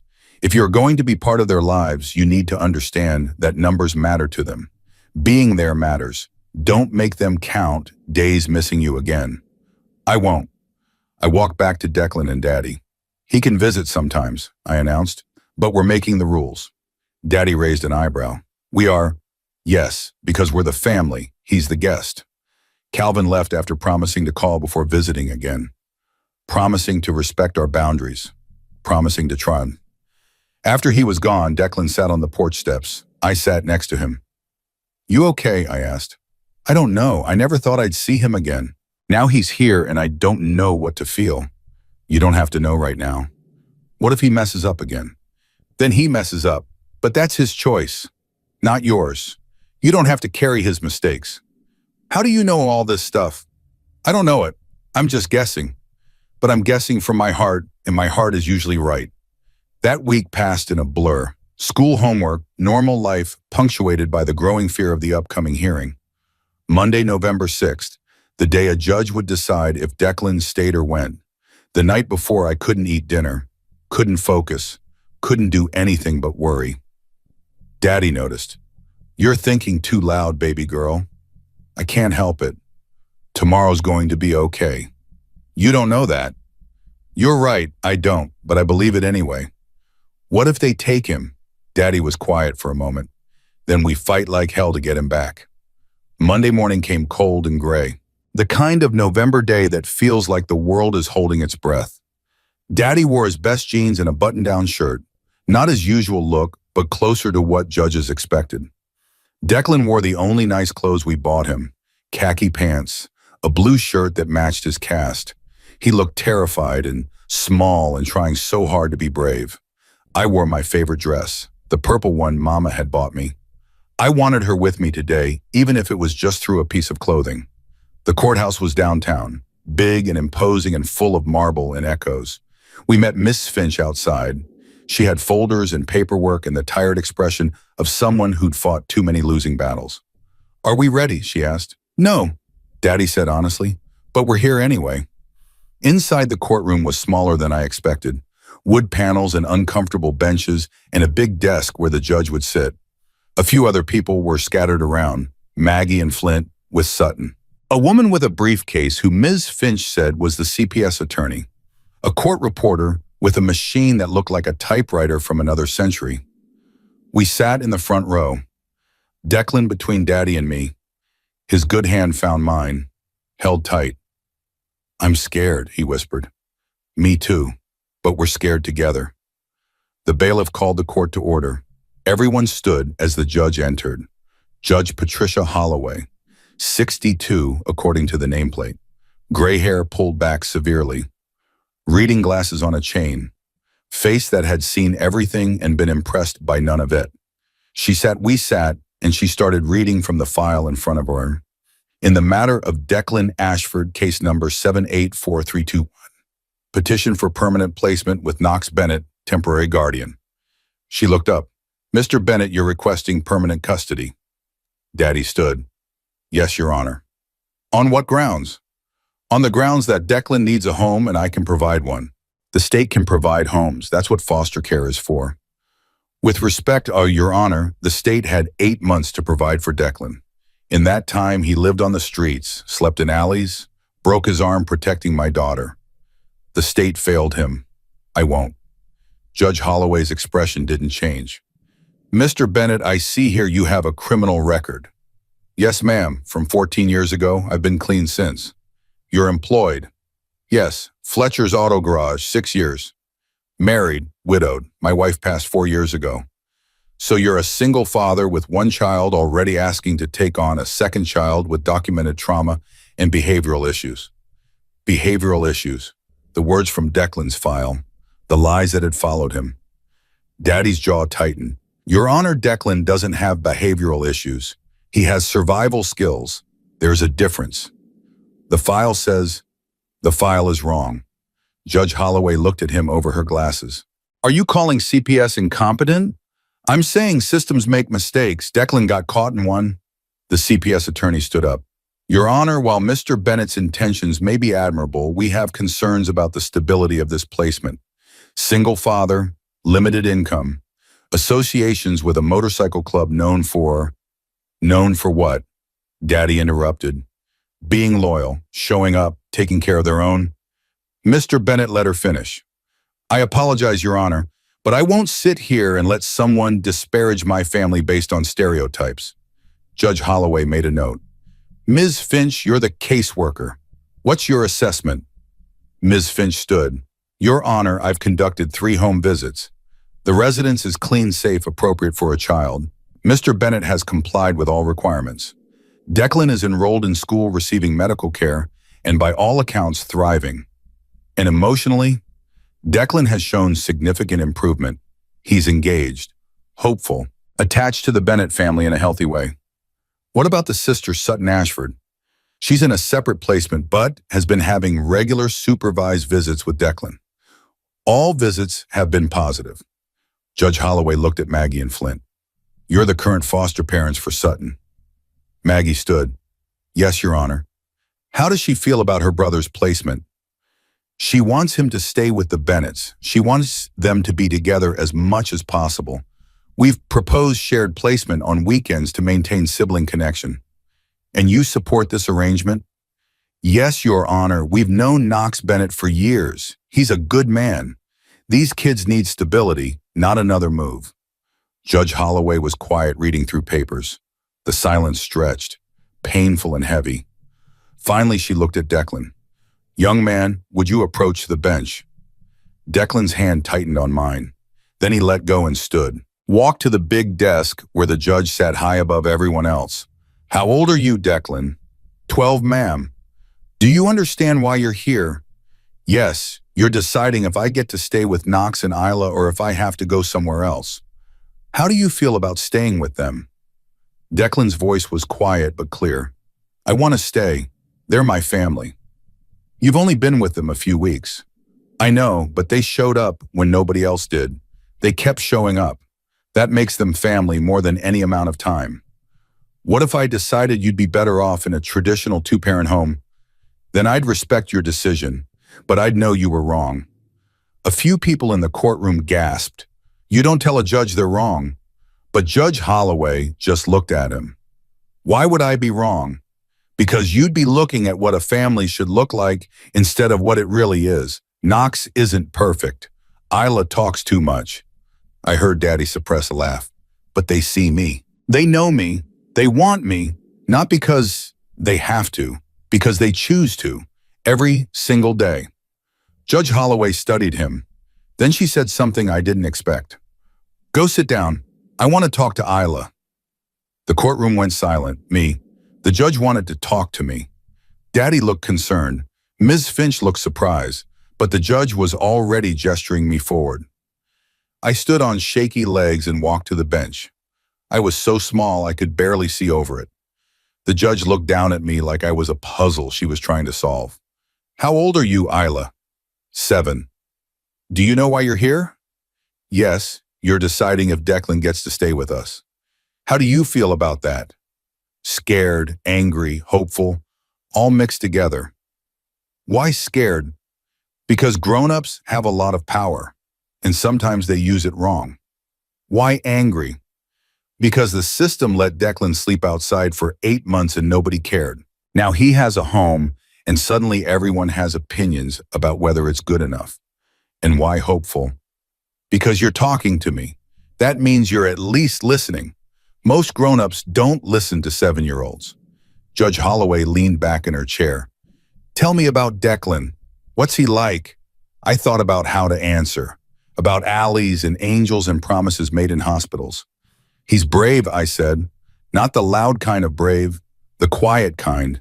The kind that breaks your arms saving a stranger and doesn't expect anything back. He's sad sometimes because he misses his sister. He's scared sometimes because he's not used to good things lasting. But he's trying. Every day he's trying to believe that home is real. And is it real? Yes, because we make it real. Every morning when Daddy makes breakfast, every night when we do homework together, every time Declan forgets to say sorry for existing and just exists. That's real. What if I decided he'd be better off somewhere else? My voice got stronger. louder. Then you'd be wrong, and I'd tell you that, and I'd fight you because that's what family does. They fight for each other. You're very passionate. I'm very right. She almost smiled. Almost. What makes you think you know better than the court system? I don't know better than the system. I just know Declan, and I know us, and I know that love matters more than paperwork. Judge Holloway was quiet. Then she said, "Do you have anything else you'd like to tell me?" "Yes." I reached into my backpack and pulled out my notebook. The one with all the drawings, all the dates, all the proof that our family was real. "I drew these," I said, "every important moment since Declan came home. Look." I handed her the notebook. She opened it, started flipping through pages. Her expression didn't change, but something in her eyes did. Something soft, something understanding. She looked at drawings of burned toast and homework and Declan's first real smile. She read the captions, the dates, the small moments that made a family. When she finished, she handed the notebook back. "You drew all of these?" "Yes, because I wanted to remember, but also because I wanted proof that this is real, that we're real." "Why did you think you'd need proof?" "Because people like you decide things based on what's on paper." So I put it on paper, our whole family, right there in drawings that don't lie. Judge Holloway looked at me for a long moment. Then she said, "Go sit down, Isla." I walked back to my seat. Daddy pulled me close. "You did good, baby girl." "We don't know that yet." Judge Holloway shuffled her papers. "I've heard enough. I'm ready to make a ruling." My heart stopped. This was it, the moment that decided everything. This court has reviewed the petition for permanent placement of Declan Ashford with Knox Bennett. I've considered the home studies, the case history, the testimony provided today. Pause, terrible, endless pause. I've also considered something else. In 30 years on this bench, I've presided over thousands of family cases. I've seen every kind of family you can imagine. Traditional, non-traditional, biological, adoptive, foster. And in all that time, I've learned something important. Another pause. Family isn't defined by structure. It's defined by commitment, by showing up, by choosing every single day to love and protect and nurture. She looked at Declan. This court finds that Declan Ashford is best served by remaining with Knox Bennett and Isla Bennett. The courtroom exploded. Maggie cried out in joy. Flint clapped Daddy on the back. Sutton jumped up and down. Miss Finch was smiling, actually smiling. But Judge Holloway wasn't done. "However, this is conditional. Mr. Bennett, you will continue to work with CPS. Monthly visits for 6 months, then quarterly for another year. Declan will remain in school. Medical and mental health needs will be addressed. Sibling visits with Sutton will continue, and I'm ordering the shared placement arrangement in as discussed. Weekends will alternate between households to maintain sibling connection." She looked at me. "And Isla, I'm putting you in charge of something important. You keep making those drawings. You keep documenting this family. Because in 6 months, I want to see how this story ends. Understand?" "Yes, Your Honor." "Good. This placement is approved. Permanent custody granted pending completion of all legal requirements. Court adjourned." She banged her gavel. The sound echoed through the courtroom like a bell. "We'd won." Declan turned to me, eyes wide and wet. "We won. We won."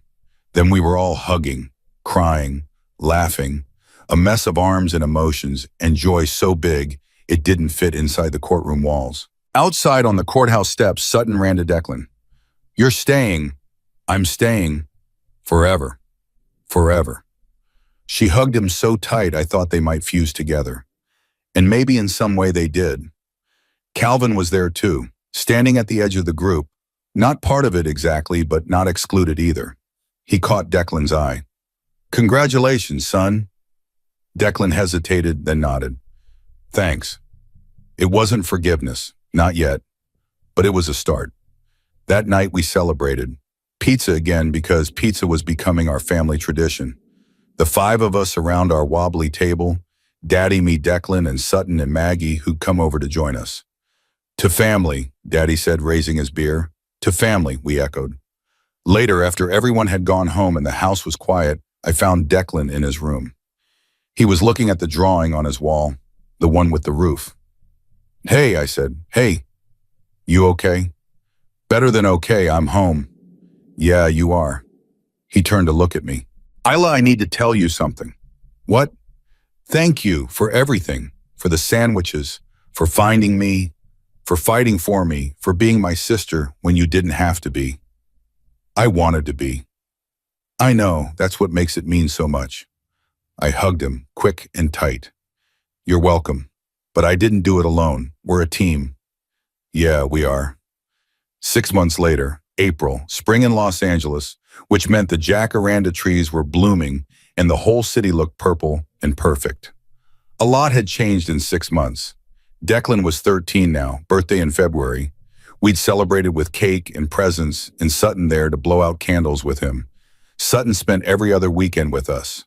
Her room at Maggie and Flint's was still her primary home, but she had a drawer at our house. Clothes and books and pieces of herself scattered between two places that both felt like home. Calvin visited twice a month. Supervised at first, then unsupervised after he got a job and an apartment. The relationship was still tentative, still healing, but growing. Declan called him Calvin, not Dad. Maybe someday that would change. Maybe it wouldn't. Either way was okay. The Hells Angels Clubhouse had started a program. Isla's Angels, we called it. Every Tuesday night, homeless kids could come for a hot meal. No questions asked, no judgment, just food and kindness and proof that someone cared. It was Declan's idea. We should help others the way we were helped, he'd said. So we did. 15 kids the first week, 23 the second. Now we average 30. Kids who slept in cars and under bridges and behind dumpsters. Kids who needed to know they weren't invisible. I helped serve food. Talked to kids who reminded me of the boy I'd first seen in that alley. Drew pictures with them, listened to their stories. Some of them we helped more. Found them placements, connected them with services. Gave them hope that maybe their 247 days could end too. And my drawings, I kept making them like Judge Holloway had ordered, documenting every moment, every small victory, every time our family grew a little bit stronger. At school, kids asked about my brother. Some were mean about it, said things about bikers and foster kids and families that didn't look normal. But most were just curious, and I was happy to explain that family wasn't about matching last names or birth certificates. It was about showing up. Today was the 6-month hearing, back to Judge Holloway's courtroom to show her how the story had ended, or really how it continued. Because stories like ours don't really end. We brought the drawings, all of them, 6 months of moments captured in crayon and colored pencil. Declan's first day on a test, Sutton sleeping over, the day Declan's cast came off, Calvin's first unsupervised visit, Halloween where Declan dressed as a motorcycle rider and I dressed as an angel. Judge Holloway looked through every single one, took her time, studied them like they were legal documents, which in a way they were.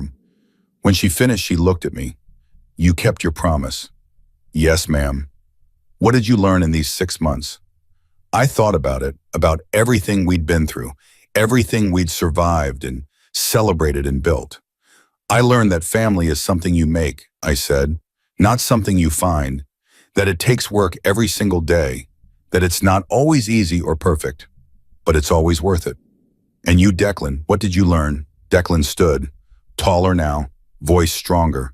I learned that home isn't a place, it's people, and that sometimes the people who save you are the ones you save back.